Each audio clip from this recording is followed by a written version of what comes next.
घाटशिला में उपचुनाव की तारीख की घोषणा तो हुई नहीं है, लेकिन उससे पहले तमाम पार्टियां और भावी कैंडिडेट ने अपनी तैयारियां शुरू कर दी है। एक तरफ रामदास सोरेन के बेटे सोमेश सोरेन चुनावी मैदान में उतर चुके हैं, तो जेएलकेएम भी अपनी तैयारियों में लग चुकी है और इसके लिए उसने सबसे पहले प्रखंड को ही चुना है। अब देखिए, आने वाले 1 से 2 दिनों में जेएलकेएम की एक प्रखंड स्तरीय सम्मेलन होने वाली है धालभूमगढ़ में, और इसकी तैयारियों को लेकर वहां के जो भावी कैंडिडेट हैं, जो पिछले बार भी प्रत्याशी थे जेएलकेएम के से रामदास मुर्मू, उन्होंने अपनी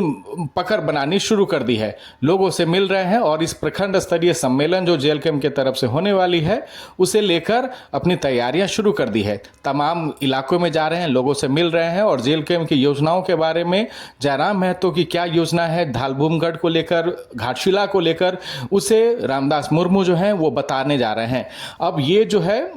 तमाम जो कार्यकर्ता है जेएलकेएम के हैं, वो देखिए रामदास मुर्मू के साथ जो है तमाम प्रखंडों में घूम रहे हैं और अपनी अपनी दावेदारी भी मजबूत कर रहे हैं। और जेएलकेएम की तरफ से अभी फिलहाल कैंडिडेट की हालांकि घोषणा हुई नहीं है, लेकिन ये तय है कि पिछले बार की तरह इस बार भी रामदास मुर्मू को ही जेएलकेएम अपना भावी प्रत्याशी वहां पे बना सकती है। लेकिन उससे पहले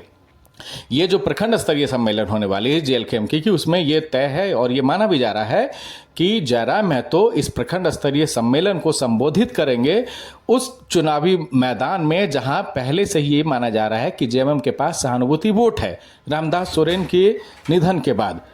और इस निधन के बाद से ये माना जा रहा है कि उनके बेटे सोमेश सोरेन को टिकट मिल सकता है और वो अपनी जीत सुनिश्चित भी कर रहे हैं। लेकिन एक तरफ जेएलकेएम भी मानने को तैयार नहीं और अपने भावी प्रत्याशियों के साथ वो जो है चुनावी मैदान में है। और